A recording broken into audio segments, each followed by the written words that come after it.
In the 1980s, nobody knew teens better than John Hughes. To this day, John Hughes films are still very revered for portraying a very honest and still a little bit sentimental view of young adulthood. And in 1985, John Hughes did two Brat Pack hits. Brat Pack was essentially what they called all of the big named teens and young adults from the 80s. Like there was Emilio Estevez and Ali Sheedy, Anthony Michael Hall, Molly Ringwald. So yeah, but in 1985, Hughes did two Brat Pack films. He did The Breakfast Club, which is raved as being perhaps the best Brat Pack film that there has ever been. And that same year, he also did Weird Science, which I want to talk about right now. Weird Science is actually one of the least great reviewed Brat Pack films out there. When it came out, not a whole lot of people liked it because in this one they tried to push more of the sex stuff. They tried to push more of the comedy stuff, whereas with some other things that there was a good blend of humor and heartbreak. And yeah, with Weird Science, it does have kind of an outlandish storyline to it, even by what's happening in the world right now. Like 40 years later, the storyline, it does seem more plausible now, but in 1985, it was, I guess people thought that computers thought there was no limit for computers, but, nowadays, people can see a little bit more clearly about computers' limitations. So, the movie stars Anthony Michael Hall, Elon Mitchell Smith, and Kelly LeBrock. Hall and Smith play two high school geeks. They are pretty much each other's only friend, and one day, just because they're so sick of being bullied by the cool kids and being shot down by the pretty girls, they decide, using Smith's new state-of-the-art computer and all the technological things that are attached to it, to create an actual girl. Now, it does sound like a kind of a good idea, right? Because what they initially think, and what we the audience think, is that it's going to be kind of like a hologram sort of thing.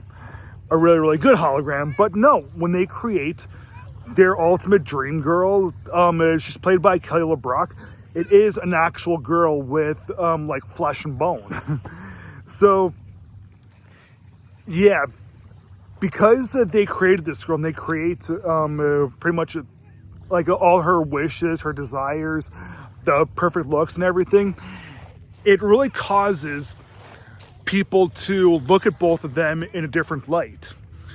So, because more people are starting to kind of like respect them, get a little bit jealous of them, they kind of get more attention towards them from actual girls from their class that's their own age. So yeah, it has a kind of a bit of a wonky storyline to it that does work for the most part. Okay, I say the most part because the movie's only an hour and a half long, but it feels longer for some reason. The whole idea of two lonely geeks in high school, especially in the 80s, because people didn't know the limitations of how computers could end up being, they don't really go as far as we want it to.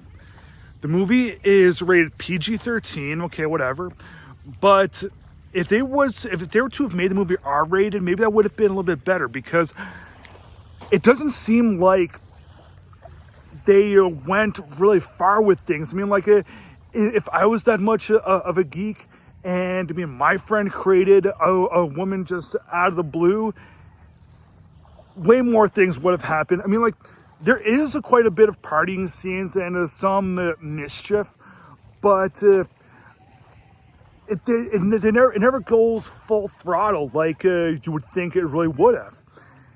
Now, more than a decade later, when they ended up doing some more teenage sex comedies like the American Pie films, what was good about those ones was that they actually did really push the envelope without going too far, without being too gross and too tasteless still.